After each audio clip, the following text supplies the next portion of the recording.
अच्छा, खेसारी भैया के कहना हवे नु कि तोहरा आँखिए के कजरा जान झगड़ा करा दिले बा। वाह ए भौजी, अभी तोहरा आँखिए के कजरा झगड़ा करावता। सरवा हमरा ई बात नहीं के समझ में आवत कि आवरी देह में के अंग भौजी के का करवाई। का करवाई?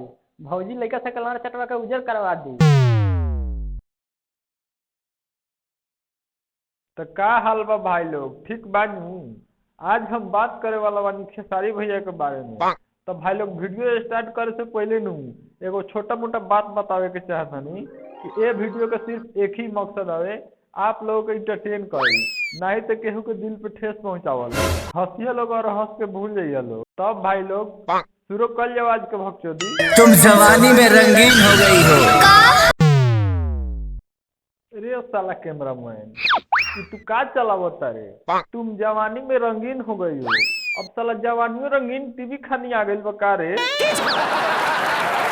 परमाणु बम कहाँ पे?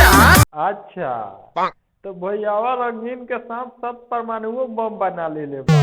तो एगो बात सुन लो, अगर परमाणु बम फट जाये तो गाड़ चियार के मर जे बस रहो। तो एक खेसारी भैया इतना कस के धक्का मरवे बनू तो कहीं तोहर चक्कर न छटक जाए। अरे मन करे छोड़ दी काजल पढ़ाई। तो भाई लोग हम जाना तानी कि भौजी काहे पढ़ाई छोड़े खातिर कहता है। भौजी के लड़ाई करे के उम्र हो गई बा, वही से पढ़ाई छोड़े खातिर कहता। होला ये सब बहुत लड़ाई। तो भौजी के कहना बनू कि होला स्कूलिया में बहुत लड़ाई। तो हम भौजी एक गो उपाय दे हम कि जब लड़ाई होता तो तू अपने दोनों परमाणु बम के ब्लास्ट कर द, वो से सर्व सबके लास्ट हो जाए।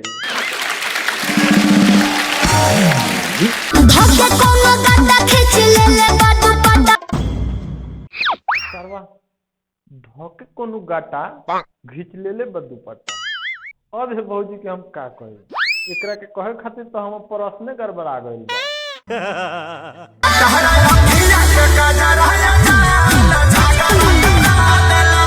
अच्छा, खेसारी भैया के कहना हवे कि तोहरा आँखिए के कजरा जान झगड़ा करा दिले बा।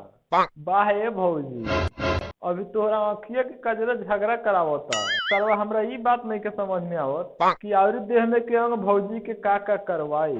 का करवाई? भौजी लइका से कलर चटवा के उजर करवा दी। अच्छा, तो भौजी के कहना बानू कि तोहर पागल बा के मत। तो ए भौजी, सरवा हमें लोग सब पागले कहेला। तेरी आंखें बता रही है कि कल रात तेरे संग सीन हुआ। खेसारी भैया के एक्सपीरियंस देखा, बहुत तरह की तेरे आंखें बता रहे हैं कल रात तेरे संग सीन हुआ। तो जब आंखों बतौते बा तो पूछत का बारा झाट पूछत रहा। सैया ने देखा ऐसे मैं पानी पानी हो गई। तो एक खेसारी भैया, यही से तू समझ ला, जब सैया देखलक तो भौजी पानी पानी हो गई। और पातर ने रात भर में का कैल हुई तो भौजी के का भइल हुई।